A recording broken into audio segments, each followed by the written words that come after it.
Hello, hello. Today I want to talk about how to ask the correct questions to artificial intelligence so that we get the correct answer, so that we get the correct data that we need to work with.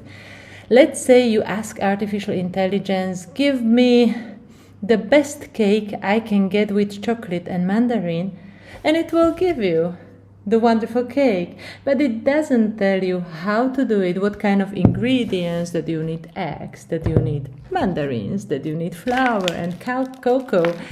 All that is not part of the answer. So the same happens with our adventure planner and with the tips that it gives us. If we don't say exactly what we need, it will not give it to us. So let's see. How will we manage to get the prompt ready and receive the best answer that we can get for our adventure planner? Let's see.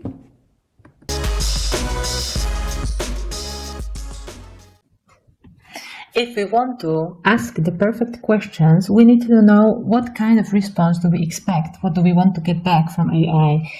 This is the result that we want to have in the end. For the answer, which place do you want to explore? You want to get 15 activities in London.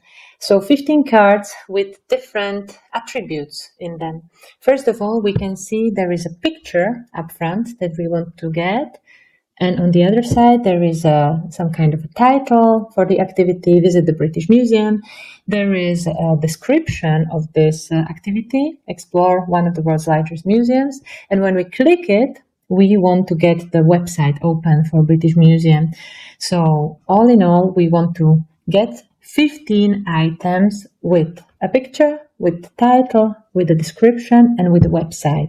In our application, now we need to define what kind of response, what kind of item do we want to get as the response. We will define it in our app, in the application, in the app folder. We, with the right click, create a new folder. We will call it models for all the possible models that we will use in this program. And in here, we will, again, with the right click, create a new file that we call activity.ts.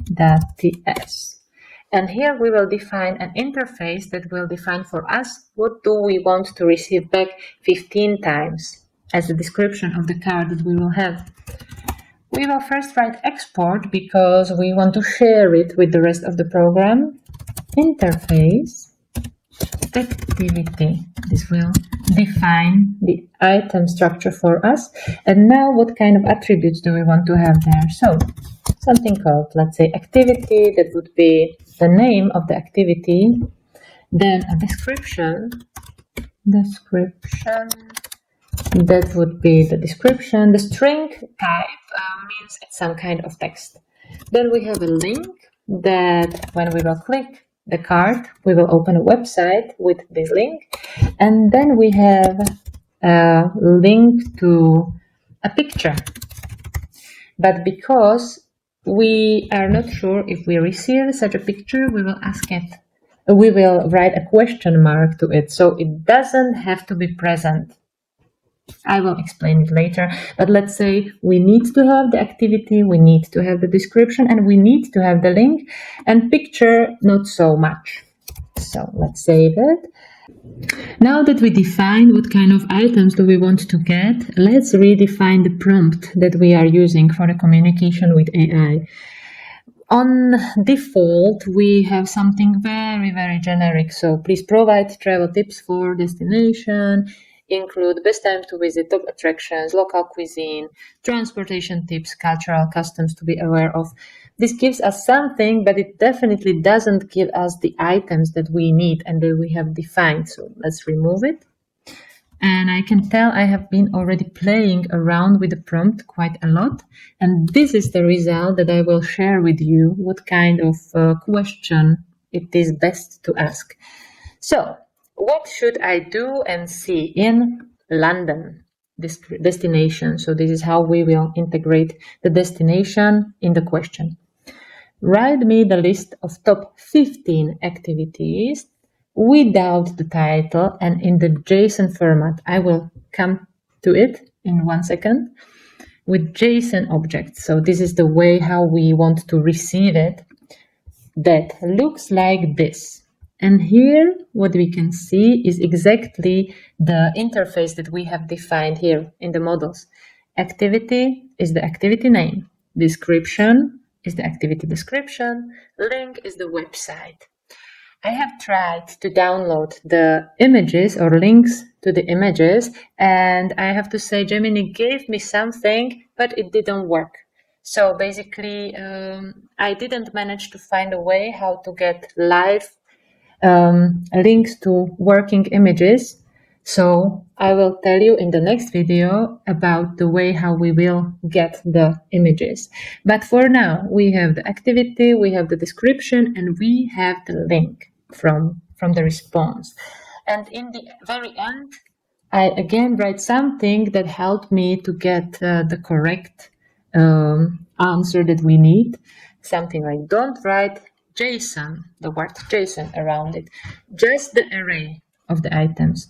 No extra spaces, use double quotes, and description shouldn't exceed 150 characters so that it is not too long and it matches the size of the card that we are using. All these are quite technical instructions, and it helps us to get exactly what we need as the response. And I promised to talk about JSON, so JSON format and JSON objects. So basically, as we defined here, the activity interface, we want to receive back something very similar, some objects, some items that look exactly like this. And this JSON format will help us to get it in a standardized format with I will show you just in a second how the JSON format will look for us, and we can cut it down to the 15 activities that we really need in the end to work with. So let's try what kind of result does it give us now. Let's write, we want to explore London. Yeah, and now you can see in our console all the results that it gave us, and you can see it here. It's exactly the activity that we have aimed to. So first we get the name of the activity, visit the iconic Buckingham Palace. Then we have the description, what shall we do there? And at last we have a link. When we click this link, we will get the website of Buckingham Palace. And we get 15 of them. So this is the way it gave us. It's the JSON that we have been talking about. So each of them has its separate item of the activities, and they are all giving us an array of items. The array is starting and ending with this kind of bracket. After this chapter, you understand how we can structure the data that we get as a response from the AI. You understand what JSON looks like, what kind of objects it can give us, and you understand how to make a correct question to the AI so that we get exactly the structured data that we need. I will write down in the description exactly the prompt that we have used for our adventure planner. And in the next chapter, we will continue by cutting the response and using it in our web environment, in our front end. So see you there soon. I'm looking forward to. Bye-bye.